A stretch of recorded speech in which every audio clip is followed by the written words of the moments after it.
Hello दोस्तों, आप सभी का स्वागत करता हूँ अपने यूट्यूब चैनल में। आज हम देखेंगे क्लास 6 जियोग्राफी का ये 6 चैप्टर है पृथ्वी के प्रमुख स्थल मंडल। स्थल रूप ये क्या होता है? स्थल मतलब जहाँ पे हम रहते हैं। चलिए तो स्टार्ट करते हैं इसको। जो पृथ्वी की सतह है सभी जगह क्या होती है? एक समान नहीं होती। पृथ्वी पर अनगिनत प्रकार के स्थल रूप हैं। स्थल मंडल के कुछ भाग ऊंचे नीचे तथा कुछ भाग क्या होते हैं? समतल होते हैं। ये स्थल रूप दो प्रक्रियाओं के परिणाम स्वरूप होते हैं। हमने आपको जानकर यह आश्चर्य होगा, पृथ्वी जिस पर आप खड़े हैं उसमें धीरे धीरे गति हो रही है और पृथ्वी के अंदर लगातार गति हो रही है। प्रथम और आंतरिक प्रक्रिया के कारण पृथ्वी बहुत से स्थानों पर पृथ्वी की सतह कहीं ऊपर उड़ जाती तो कहीं नीचे ढल जाती है। एक ये चित्र दिखाया गया है जिसमें क्या काफ़ी सारे चीज़ों को बताया जा रहा है, झील, पर्वत, पठार, मैदान। तो देखिए स्टार्टिंग यहाँ से करते हैं। ये क्या है? पर्वत श्रृंखला है। यहाँ पे क्या है? समुद्र है, यहाँ पे द्वीप है, यहाँ पे जल संधि है, यहाँ पे ये प्रायद्वीप है, यहाँ पे स्थल संधि है और यहाँ पे नदी मुहाना है, डेल्टा है, वितरिकाओं है। जो गंगा नदी है, ब्रह्मपुत्र नदी है, वो डेल्टाओं का निर्माण करती है। ये पूरी नदी है। यहाँ पे पूरे झील है, ये पठार है, इसके ऊपर पर्वत आ जाता है, इसके ऊपर पर्वत श्रृंखला भी आ जाती है। सहायक नदी है, मैदान है, पहाड़ है, घाटी है। जहाँ जहाँ पे इस टाइप से बना रहता है उसको घाटी बोलते हैं। अब दूसरी है बहा प्रक्रिया। स्थल के लगातार बनने या टूटने की प्रक्रिया है। क्या है? जो बहा प्रक्रिया है वो स्थल के लगातार टूटने और बनने की प्रक्रिया है। पृथ्वी की सतह के टूटकर घिस जाने को अपरदन कहते हैं। मतलब पृथ्वी की सतह अगर टूटकर घिस जाती है तो उसे अपरदन कहते हैं। अपरदन की क्रिया के द्वारा सतह नीची हो जाती है और निक्षेपण की प्रक्रिया द्वारा इनका फिर से निर्माण होता है। एक तो अपरदन भी होता है और दूसरा निक्षेपण भी होता है। ये दोनों प्रक्रियाएं बहते हुए जल, वायु और बर्फ के द्वारा होता है। किसके किसके द्वारा? जल, वायु और बर्फ के द्वारा। हम विभिन्न स्थल रूपों को उनकी ऊंचाई और ढाल के आधार पर पर्वत, पठार और मैदानों में वर्गीकृत कर सकते हैं। पहला आता है पर्वत। पर्वत पृथ्वी की सतह की प्राकृतिक ऊंचाई है। पृथ्वी का शिखर छोटा तथा आधार चौड़ा होता है। यह आसपास के क्षेत्र से बहुत ऊंचा होता है। कुछ पहाड़ बादलों से भी ऊंचे होते हैं। जैसे जैसे आप ऊंचाई पर जाएंगे जलवायु ठंड होती जाएगी। कुछ पर्वत पर हमेशा जमी रहने वाली बर्फ़ देखने को मिलती है और उसे क्या कहते हैं? हिमानी। कुछ पर्वत हमेशा जमी रहने वाली बर्फ़ की नदियाँ होती है, उसे हिमानी कहती हैं। और यहाँ कुछ ऐसे भी पर्वत हैं जो समुद्र के भीतर हैं, जिसे आप नहीं देख सकते। कठोर जलवायु होने के कारण पर्वतीय क्षेत्रों में बहुत कम लोग निवास करते हैं। वहाँ का धरातल खड़ी ढाल वाली होता है तथा कृषि योग्य भूमि की कमी होती है। जहाँ पे पर्वत है वहाँ पे क्या है? संसाधन नहीं मिलते हैं, तो पानी मिलता है और वहाँ पे ठंड बहुत ज़्यादा रखती, खेती भी होने की संभावना बहुत कम है। तो ऐसे जगहों पे क्या करते हैं लोग? रहते कम हैं। पर्वत एक रेखा के रूप में क्रम में व्यवस्थित हो सकती, जिसे श्रृंखला कहते हैं। अब इस मैप में एक तो भूपर्पट्टी बताया गया है, वलित पर्वत, और ये दो चीज़ों को बताया गया है। बहुत से पर्वतीय तंत्र समांतर श्रृंखलाओं के रूप में जोड़ क्रम में होते हैं। ये सैकड़ों किलोमीटर फैले होते हैं। हिमालय, अल्पास और एंडीज क्रमशः एशिया, यूरोप और दक्षिण अफ्रीका की पर्वत श्रृंखलाएं हैं। पर्वत की ऊंचाई एवं आकार में भिन्नताएं होती है। जो पर्वत होते हैं वो तीन होते हैं: वलित, बृहस्पति और ज्वालामुखी पर्वत। हिमालय और अल्पास वलित पर्वत हैं जिनकी सतह ऊपर खापर तथा शिखर शंक्वाकार है। भारत की अरावली श्रृंखला विश्व के सबसे प्राचीन है। अपरदन की प्रक्रिया के कारण वह श्रृंखला घिस गई है। उत्तरी अमेरिका के अपलेशियन तथा रूस के यूराल पर्वत गोलाकार दिखाई देते हैं। इसकी ऊंचाई कम होती है। ये बहुत पुराने पर्वत है। तो भारत का वलित पर्वत, अपलेशियन पर्वत और यूराल पर्वत ये क्या है, बहुत पुराने हैं। जब बहुत बड़ा भूभाग टूटता है तो ऊर्ध्वाधर रूप से स्थापित हो जाती है, उसे फ्रांसोत पर्वत कहते हैं। मतलब क्या होता है, जब बहुत बड़ा ऊर्ध्वाधर भाग टूटता है तो इस पर्वत का निर्माण होता है। ऊपर उठे हुए खंड को उत्खंड तथा नीचे धसे हुए खंड को द्रोणिका भ्रंश कहा जाता है। यूरान की राइन घाटी वासजेस पर्वत इसी तंत्र के प्रमुख पर्वत तंत्र के उदाहरण है। एटलस में दिया गया है कि विश्व मानचित्र से उनकी स्थिति को देखिए। मतलब एटलस क्या होता है, एक बुक होती है छोटी सी, जिसमें पूरे मैप दिए रहते हैं कि कहाँ से क्या है, कहाँ से क्या नहीं है। पूरे पर्वत, पठार, मैदान, श्रृंखला और पृथ्वी का निर्माण कब से हुई है, पूरी जानकारी एटलस में मिलेगी हमें।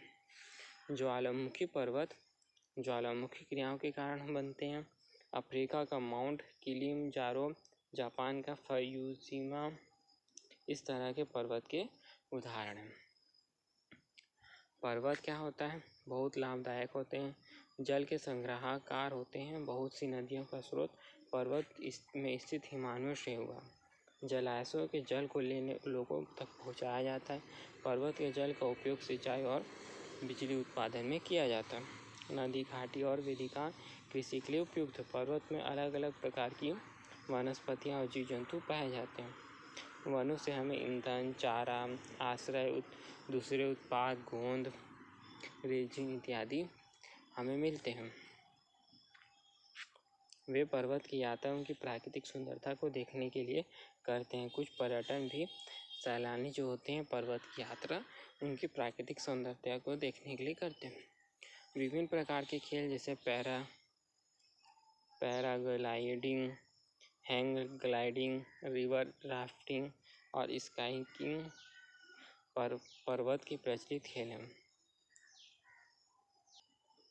अब ये मैप में ज्वालामुखी पर्वत के बारे में बताया गया है कि ये ज्वालामुखी पर्वत है, ये अत्यधिक दाब से मैग्मा का निर्माण होता है। इसी के फटने से ज्वालामुखी पर्वत का निर्माण होता है। अब क्या है, पठार क्या होती है, उठी हुई और सपाट भूमि होती है। यह आसपास के क्षेत्रों से अधिक उठा हुआ होता है तथा इसकी ऊपरी भाग मेज के समान सपाट होती है। किसी पठार के एक या एक से अधिक किनारे होते हैं जिसे ढाल कर खड़े होते हैं। पर पठारों की ऊंचाई प्रायः कुछ 100 मीटर से लेकर कई हजार मीटर तक होते हैं। पर्वत की तरह पठार भी नए या पुराने हो सकते हैं। भारत में दक्कन पठार पुराने पठारों में से एक है। केन्या, तंजानिया, युगांडा का पूर्वी अफ्रीका पठार, ऑस्ट्रेलिया का पश्चिमी पठार, ये सब एग्जाम्पल है। तिब्बत का पठार भारत में वैसे भी फेमस है। जो भी तिब्बत का पठार है सबसे ऊंचा पठार है, जिसकी ऊंचाई मध्य समुद्र तल से 4000 से 6000 तक है। और जो सरगुजा में मैनपाट, ये भी पठार के रूप में आता है। पठार जो होते हैं बहुत उपयोगी क्योंकि उनमें खनिजों की प्रचुरता, और जो मैनपाट है वहाँ पे बॉक्साइट मिलता है। यही कारण है कि विश्व के बहुत से खनन क्षेत्र पठारी भागों में स्थित है। अफ्रीका पठार सोना और हीरा के लिए प्रसिद्ध है। भारत का छोटा नागपुर का पठार कोयला, लोहा, मैंगनीज के लिए प्रसिद्ध है। पठारों में क्या होते हैं, बहुत सारे जलप्रपातों का भी निर्माण होता है। जलप्रपातों का निर्माण जो नदी बह के आती है तो पठार के कारण वो जलप्रपात में परिवर्तित हो जाती हैं। भारत में छोटा नागपुर पठार पर स्वर्ण रेखा नदी पर स्थित हुंड्रू जलप्रपात, कर्नाटक में जोग गरसोप्पा उसको बोलते हैं, या शरावती जलप्रपात, 3 चीज़ उसके नाम है। इस प्रकार जलप्रपातों के उदाहरण हैं। लावा पठार में काली मिट्टी की प्रचुरता होती है जो उपजाऊ एवं खेती के लिए काफ़ी अच्छी होती है। कई पठार में रमणीय स्थल होते हैं जो पर्यटन को आकर्षित करते हैं।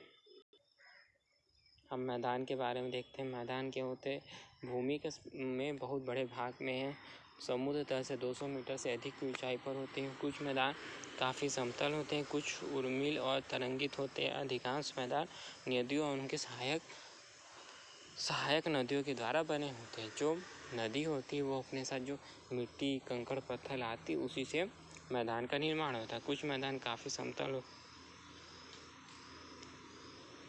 नदियाँ पर्वतों के ढाल पर नीचे की ओर बहती है तथा उसे अपरदित कर देती है। वे अपरदित पदार्थों को अपने साथ आगे ले जाते हैं, उसी से ये सब का निर्माण होता है। समांतर मैदान बहुत अधिक उपजाऊ होती है। क्यों? क्योंकि वो नदी के द्वारा और उसकी सहायक नदी के द्वारा जो मिट्टी लेके आते हैं वो कई जगह से लेके आते हैं, तो वो बहुत उपजाऊ होती है। इसलिए ये मैदान विश्व के सबसे अधिक जनसंख्या वाले भाग हैं। जो नदी के किनारे जो होती हैं वहाँ पे उपजाऊ बहुत अच्छी होती है, तो लोग वहाँ पे बसने लगते हैं। नदियों के द्वारा बनाए गए कुछ बड़े मैदान एशिया और उत्तर अमेरिका में पाए जाते हैं। इस भारत में गंगा और ब्रह्मपुत्र का मैदान, चीन में यांग त्से नदी का मैदान मनुष्यों के लिए बहुत उपयोगी होता है। यहाँ की जनसंख्या बहुत अधिक होती है।